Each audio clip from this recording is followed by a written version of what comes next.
Hi guys, నా పేరు వైఎల్వి ప్రసాద్. ఒక చెత్తనా కొడుకుని తిట్టడానికి నేను మళ్ళీ వీడియో స్టార్ట్ చేస్తానని అనుకోలేదు ఎప్పటికీ, కానీ చేయాల్సి వస్తుంది.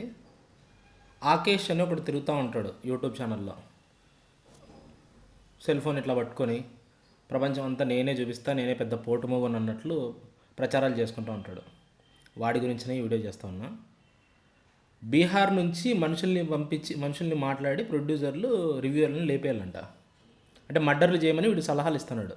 అంటే డబ్బున్నోడు, శక్తి చేతిలో ఉన్నాడు మర్డర్లు చేసేయాలన్నా? ఎవడన్నా వాడిని కౌంటర్గా మాట్లాడితే నువ్వు చేసే పని ఏందిరా? నువ్వు అసలు వాళ్ళని ఎవరన్నా రివ్యూవర్లను కానీ ఎవరినైనా కానీ పారాసైట్ అనే రైటే నీకు లేదు. నీ బతికే పారాసైట్ బతుకు. ఫస్ట్ ఉమా ట్రావెలర్ మీద పడినావు. అతను క్వార్టరీ చేస్తున్నాడు, కంపెనీలన్నింటినీ పెట్టుకొని అతని ఛానల్ ఒకటే ప్రమోట్ అయ్యేట్లు చేస్తున్నాడు, నా ఛానల్ని తొక్కేస్తున్నారు, అది ఇదని బీదేడుపులు ఏడుస్తుంది. అతన్ని తొక్కి పడేస్తుంది, నాశనం చేసేస్తుంది. తర్వాత వాడు తెలుగు ట్రావెలర్ అని ఒక ఆయన ఉండే రవి, ఆయన్ని నాశనం చేస్తుంది. ఆయన చేసే లఫుట్ పనులు ఆయనకు ఉన్నాయిలే, వేరే విషయము. నువ్వు ఎవరైతే ట్రావెలర్స్గా ఉంటారో వాళ్ళ లఫుట్ పనులన్నింటినీ పాయింట్అవుట్ చేసుకొని నువ్వు ఒక ఉద్ధరింపు కార్యక్రమం చేసే గొప్ప మహాత్మా గాంధీలాగా నిన్ను ప్రమోట్ చేసుకొని నీ ఛానల్లో పెంచుకున్నావు. నువ్వు చేసింది అవే. నీకు లేకపోతే వ్యూస్ లేవు, పాడు లేవు. నెగిటివ్ కామెంట్లు చేయడం, వాళ్ళని వీళ్ళని తొక్కేయడం, ఎదగడం, నీ పనే అది. ట్రావెలర్స్ అయిపోయారు. ట్రావెలర్స్ అయిపోతేనే ఊరుకుంటువే? ఆ ట్రావెలర్స్లో భయ్యా సన్నీ యాదవ్ వాళ్ళ ఇంటి మీదకి, వాళ్ళ వాళ్ళ పర్సనల్ లైఫ్లోకి పోతావు. వాళ్ళ అమ్మ గురించి, వాళ్ళ నాన్నల గురించి. అంటే నువ్వు సమాజ సేవకుడివే. తప్పు చేసిన వాళ్ళకి చట్టం ఉంటుంది. ఆ చట్టం దానికి తగ్గట్టు చట్టానికి ఆ పరిధిలోకి తీసుకుపోవాలా, సమస్యను చూపించాలా, జరిగే శిక్షలు జరుగుతూ ఉంటాయి. నువ్వు కేవలం నువ్వు ప్రమోట్ చేసుకోవడానికి ఎవరైతే వ్యక్తులు ఉంటారో, ఎవరైతే నీ కోర్ యూట్యూబర్స్ ఉంటారో వాళ్ళకి నెగిటివ్ ఇది చేయడం, వాళ్ళని నాశనం చేయడం, ఎదగడం. నీకు యూట్యూబ్ వీడియోల కన్నా కూడా ఇట్లా నెగిటివ్ కామెంట్లతో వచ్చిన సబ్స్క్రైబర్లు ఎక్కువ ఉంటారు. నా కొడక, చెత్త నా కొడక. నీకు దమ్ము ఉంటే ఇప్పుడు సరే సినిమాలు బాగాలేవు, ఇప్పుడు రివ్యూ చేయండి. ఏంది రివ్యూ? ఓన్లీ సినిమాలకు ఒక్కటే రివ్యూలు చేస్తున్నారా? హోటళ్ళల్లో తిండికి రివ్యూలు చేస్తున్నారు, ప్రతిదానికి ప్రతి మెటీరియల్కి రివ్యూ చేస్తున్నారు. సినిమా ప్రోడక్ట్ కాదా? సినిమా ప్రోడక్ట్ కాకుండా ఏంది? సినిమా దేశమా? లేకపోతే ఒక బిజినెస్ మ్యాన్ ఇంత ఇన్వెస్ట్ చేస్తాడు ఒక క్రియేటివ్ డైరెక్టర్ దగ్గర, అతని కథని, ఆ కథకు ఒక రూపం తీసుకొచ్చి ఒక కమర్షియల్ ప్రోడక్ట్ కింద థియేటర్లో రిలీజ్ చేస్తారు. డబ్బు లేకుండా ఊరికే చూపిస్తున్నారు ఆ సినిమాలు. 600 రూపాయల నుంచి 800, 600, 1000 ఇట్లా టికెట్లు ఉన్నాయి. మరి అట్లయితే నీకు అంత దమ్ము ఉంటే, అంత గుద్దలో దమ్ము ఉంటే నువ్వు మాట్లాడు. టికెట్లను అంత రేట్లు పెంచితే ఎట్లా? సామాన్యుడు ఎట్లా సినిమా చూస్తాడు? సామాన్యుడు సినిమా చూడాలి కదా. అంటే నీకు ఎంతున్న డబ్బున్నోళ్ళు మాత్రమే, డబ్బున్నోళ్ళు లేకపోతే ఆ వీళ్ళు ఎవరైతే ఉంటారో వాళ్ళ బాధలే కనిపిస్తాయేమో కదా నీకు. 800 ఇంటూ 4 ఎంత? 8×4 = 32, 3200 రూపాయలు. ఒక మామూలు చిన్న కుటుంబము 3200 రూపాయలు పెట్టి సినిమాకి ఎందుకు చూడాలా? మీరు పెట్టిన ఇన్వెస్ట్మెంట్లని వెంటనే రిటర్న్ తెచ్చుకోవడానికి మీరు ఎట్లాంటి బిజినెస్ లైన్ చేయొచ్చు. అట్లాంటి వాళ్ళ గురించి మాట్లాడు నువ్వు. వీలైతే అట్లా మాట్లాడడానికి దమ్ము ఉండదు నీకు. ఎంతైనా సరే చిన్నోళ్ళు మామూలుగా ఎవరైతే చిన్న యూట్యూబ్ చేసుకుంటానో, లేకపోతే ఏదన్నా ఎక్కువ పెద్ద బ్యాక్గ్రౌండ్ లేకుండా పవర్ లేని వాళ్ళు ఎవరు ఉంటారో అట్లాంటి వాళ్ళని టార్గెట్ చేస్తుంటావు నువ్వు. ఎందుకంటే అట్లాంటి వాళ్ళు ఈజీ టార్గెట్ కదా. మర్డర్లు చేపిస్తాడంట ఈ మనిషి. బీహార్ సలహాలు ఇస్తున్నాడు, మర్డర్ సలహాలు. ఎత్తపై బొక్కలేస్తారు నా కొడుక ఇట్లాంటి సలహాలు ఇచ్చినామంటే నువ్వు. మర్డర్లు చేయాలంటే ఇది డెమోక్రటిక్ కంట్రీరా. డబ్బు లేనోడిని మర్డర్ చేయడం ఇట్లాంటివి ఏమి ఉండవు. అందరూ సమానమే. అది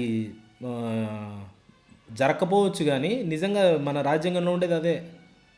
నీ అట్లాంటి వాళ్ళు పబ్లిక్గా యూట్యూబ్లలో వీడియోలు పెట్టి డబ్బులు నీ దగ్గర ఉన్నాయి 10 లక్షలు 10,000 15,000 పెడితే వచ్చి నరికేస్తారు, ఒకరిని నరికేస్తే గమ్మన అయిపోతారు అంతా. సలహాలు ఇస్తున్నావా నువ్వు? కొడక, చెత్త నా కొడక. నీ బతుకంతా పారాసైట్ బతికే. నువ్వు వీడియోలు చేసేది తక్కువ, వాళ్ళని వీళ్ళని నెగిటివ్గా ఇది చేసేది తక్కువ. నీకు మళ్ళీ ఫాలోయింగ్. వాళ్ళకన్నా తలకాయిందో లేదో, వీడు ఏం చేస్తున్నాడు లేదని ఒకసారి ఆలోచించండి. నేను పెద్ద దేశభక్తుడు అనేవాడు ఎవడు కూడా నేను దేశభక్తుని, నేను ఎన్సీసీలో చేరినా, నేను అది చేసిన దండి మంది ఉన్నారు. మేము ఎన్సీసీలో చేసిన వాళ్ళమే. ఆర్ట్స్ కాలేజ్ నాది కూడా. ఈ ఎన్సీసీలో చేస్తేనే దేశభక్తి నేర్చుకుంటారు, స్పోర్ట్స్ ఆడేటోళ్ళు ఉంటారు, ఏదో రకంగా వాళ్ళ దేశభక్తిని ప్రజెంట్ చేసే వాళ్ళు ఉంటారు. ప్రతి ఒక్కరు నీ మాదిరి నేను అది, నేను ఇది, నేను అట్లా, నేను ట్యాక్సులు కడుతున్నా, అది చేస్తున్నా. ట్యాక్సులు కట్టేటోళ్ళు దండిగా ఉంటారు. అందరూ యూట్యూబ్లో పెట్టి వీడియోలు చెప్తున్నారా నేను ట్యాక్సులు కడుతున్నా, అది కడుతున్నా, ఇది కడుతున్నా అని. నిన్ను బాగా ప్రమోట్ చేసుకుంటారా చెత్తనా కొడుక. ఫస్ట్ యూట్యూబర్లు అయిపోయారు, ట్రావెలర్స్ అయిపోయారు, ట్రావెల్ యూట్యూబర్స్ అయిపోయారు. తర్వాత విఆర్ రాజా, తర్వాత ఏదైతే ఫ్యాక్ట్ చేసే వాళ్ళు ఉన్నారో వాళ్ళ మీద పడుతుంది. తర్వాత బిగ్ బాస్ ఆర్టిస్టుల మీద పడుతుంది. ఎవరు వాళ్ళు నిజంగా వాళ్ళలో నెగిటివ్స్ ఉండొచ్చు, కానీ వాళ్ళకి ఏం టాలెంట్ లేకుండా ఏమీ ఇది లేకుండా వాళ్ళకి సబ్స్క్రైబర్లు రారు, వాళ్ళకి వ్యూస్ రావు. దాన్ని ఖచ్చితంగా అప్రిషియేట్ చేయాల్సిందే. వాడు ఒకవేళ చెత్త విధమైనా వాడికి చెత్త క్వాలిటీ ఏదైనా ఉన్నా సరే దాన్ని ఎంత ఇది చేస్తామో, వాళ్ళకి ఏమీ రాదు, వాళ్ళు ఏమీ తెలియదు, వాళ్ళు డబ్బులు సంపాదించింది కేవలం దీనివల్లనే ప్రాపగేట్ చేస్తూ ఉంటావు. నువ్వు ప్రాపగేట్ చేయడం, ప్రాపగండా ప్రమోట్ చేయడం బాగా నేర్చుకున్నావు నువ్వు ఈ మధ్య. చెత్త నాగరిక మనుషుల్ని చంపిస్తాడంట ఈ పెద్ద మనిషి. కోస్తారు కింద కాయలు నీకు.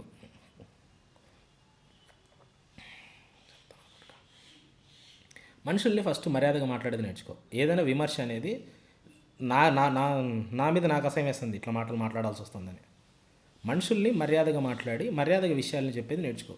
రివ్యూ చేయని వస్తువు అనేది ఏం లేదు. నువ్వు రోజు కెమెరా పట్టుకొని ఆ ఊరు ఈ ఊరు, ఆ కొండ ఈ కొండ, ఆ గుట్ట ఈ గుట్ట ప్రతి దేశం చూపిస్తాను కదా, మాకు ఫీల్ పోదా? మేము పోయి చూడాలి కదా. ప్రతి దాంట్లోకి అమ్మాయిలు తీసుకొస్తాడు. పెద్ద ఈడొక్కడే ఆటగాడు, ఈడొక్కడే పెద్ద ఇది. అమ్మాయిని పెళ్ళి కాకముందే అట్లా ఇట్లా అని చెప్తే మజా ఉండదంట. అమ్మాయిని ఎందుకు తీసుకొస్తావు? అసలు ఆ టాపిక్లో ఒక ఉమెన్ని అంటే ఉమెన్ ఈజీనా నీకు అబ్యూజ్ చేయడానికి, లేకపోతే ఉమెన్ ఒక సెక్షువల్ ప్రోడక్ట్ లాగా నువ్వు ఫీల్ అవుతున్నావా? ప్రతిదానికి ఎందుకు అది తీసుకొస్తావు? లేకపోతే నువ్వు ఒక్కడే పెద్ద ఈ ప్రపంచంలో ఇంకా సరసుడు సుఖపురుషుడు అనుకుంటున్నావా? చెత్తనాకుడక. ఎవడైతే వాడు తోపు అట్లా ఇట్లా అని ప్రమోట్ చేసుకుంటాడో వాడికే మ్యాటర్ ఉండదు. అది అందరికీ తెలిసిన విషయం. ప్రమోట్ చేసుకోవద్దు, నేను నా విషయంలో ప్రమోట్ చేసుకోవద్దు. చెత్తనాకుడక. ఎవరికైనా సరే ఒక ప్రోడక్ట్ని రివ్యూ చేసే రైట్ ఉంటుంది. ఇప్పుడు ఎవరు కూడా సపరేట్ అఫీషియల్గా మేము మా దగ్గర సర్టిఫికెట్ ఉంది, మేము రివ్యూవర్లం అని చెప్పుకోవడం లేదు కదా. వాళ్ళు చూస్తున్నారు, వాళ్ళకి నచ్చింది వాళ్ళ పర్సనల్ యూట్యూబ్లలో పెట్టుకుంటున్నారు. నచ్చిన వాళ్ళు చూస్తారు, నచ్చని వాళ్ళు ఇదవుతారు. మీ ఏదైతే ప్రొడ్యూసర్ల డబ్బులు ఎంతైతే విలువైనవో, రోజుకు 500 నుంచి 1000 రూపాయలు సంపాదించే సగటు సామాన్యుడి డబ్బులు కూడా వాడికి విలువైనవే.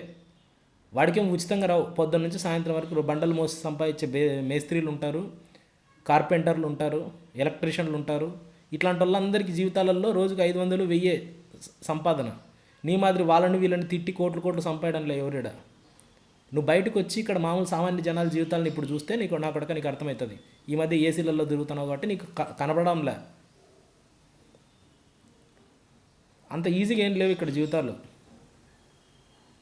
నిజంగా రూల్స్ని అధిగమించి మార్నింగ్ షోలు అంట, లేకపోతే ఇది పెట్టి ఇట్లాంటివన్నీ చేస్తున్నారు. అట్లాంటి దాన్ని క్వశ్చన్ చేయి నువ్వు వీలైతే. నువ్వు ఏదైనా ఇట్లా అతి వీడియోలు చేస్తూ ఉంటే ఖచ్చితంగా నేను మాత్రం కౌంటర్ వీడియో చేస్తూనే ఉంటాను. నాకు ఏమి ఇది లేదు. రేపు పేదోనిరా, నేను పేదోని పీక్కోరు, ఎవడు ఏం పీక్కోలేడు, గుర్తుపెట్టుకో. చెప్తున్నాను ఇట్లాంటి చెత్తనాగొడుకులు ఏదైతే చెప్తుంటారో అట్లాంటి దానిలో ఎంత నిజం ఉంది ఎంత అబద్ధం ఉందని ఆలోచించే మాట్లాడండి. కామెంట్స్ చేసేవాళ్ళు కానీ ఇంకోరు కానీ వీడు ఖచ్చితంగా లఫుట్గాడే. వీడు ఒక్కొక్కరిని టార్గెట్ చేసుకుంటా వాళ్ళని డౌన్ చేసుకుంటా వీడు పెరిగినోడే.